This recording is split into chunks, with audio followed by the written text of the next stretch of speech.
As I mentioned earlier, I'm going to show you the exact tools that I use, and I will give you tips as to their functionality and benefits of using them.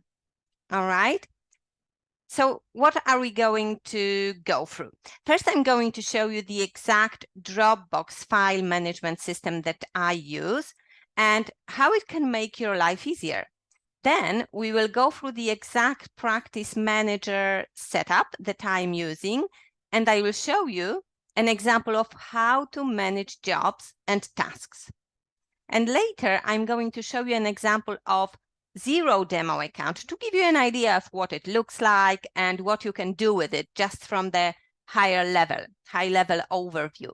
And finally, I'm going to show you how to register as Zero partner and kickstart your remote accounting journey even tomorrow or even this evening. If you have time, it's a quick exercise, as I told you earlier. So here we can see, let's start with Dropbox. Here I have logged in to my Dropbox account through a browser. So there are two ways of using Dropbox. This is not the one I am using, but I will show you how it looks like, and I will show you how it interlinks with how I am using it. So this is your main dashboard. So here you can see the files, your main folders that you are that you have created. So as you can see, I have it very tidy and neat. I have not created too many folders. So these ones are the two main ones that I am using: company files and practice files. I keep them separate because company files are really documents related to my three actually businesses. ARM is my first business I created. So Nimbus is my main accounting practice. And here you can see the folders. If you can also go here, you will be seeing the same thing. Here are all the documents and filings related to my business, and the same with my new business, Anita SCCA. And here in the practice files, this is where all my team members have access to, okay? So I keep them separate because I don't really want, this is sensitive data. My company data is quite sensitive. I don't want all the team members to have access to it. You can also restrict access for particular folders, but I think it's a quicker way to organize them this way. So here in practice files, you have a couple of main folders. Client files is the main one that we are using. You can see a separate folder for each of the clients here. And this is the folder that all practice members, my team members are using, okay? And inside each of the folders, I will show you quickly one of them as the example.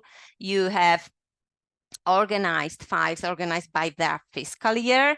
And there is also some general documents like onboarding, for example, all the documents, engagement letters, and so on. And within each year's files, there is particular, we are actually working on year 21 now because it's they are finding late. So you have everything organized by type of activity or whatever system you think will work for you, all right? So client files is the main folder for my team, for my practice members. And also a useful folder that I have here, which is shared. These are all the templates that we are using, categorized by type of what we want to do. So for onboarding, for instance, we have all the templates that we use to onboard the clients. For example, limited companies formation, we have all the documents that we need to provide to the clients in order to set up a limited company for them. So this is how they are organized. And I wouldn't really recommend creating too many main folders because you will get lost in it. As few as possible, and then within the folders, particular folders, you can create more of them. But I really recommend keeping everything logically organized and keeping the same file naming convention. That's very helpful, so you know exactly how to look for the files, where to look for them.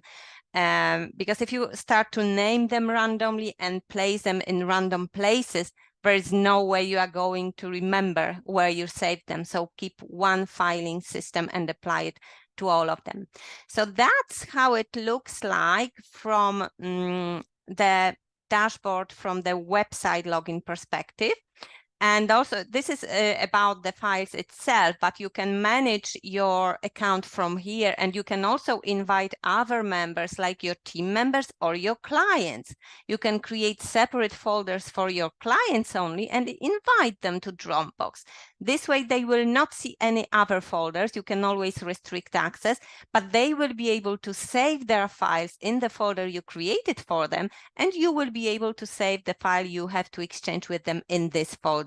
Rather than in an email, I wouldn't really recommend sending files by email, especially if they contain sensitive financial or personal data. Okay, so how does it relate to the desktop application that I am using? Another way to use Dropbox is to install the application in your computer. On your computer. So you would use the files and save them in exactly similar way as you save files on your hard drive. So on the left-hand side, you can see all the folders saved on your computer. You can see a separate folder for Dropbox. All right. So this is exactly the same thing you saw on the website. All right, on the web access. So it is exactly the same thing. And as I said, I do not really use the web access. I use this one, Windows, classic Windows Explorer, where you can see I have exactly all the same files. And when you save the files you are working on, you save them directly in the same way as you would save it on your hard drive. And they sync with the cloud automatically. The sync is practically immediate. In a couple of seconds, the files can be seen from any other device by any person that has access to this folder. Okay, so very handy. That's the way I use it. All right, so that's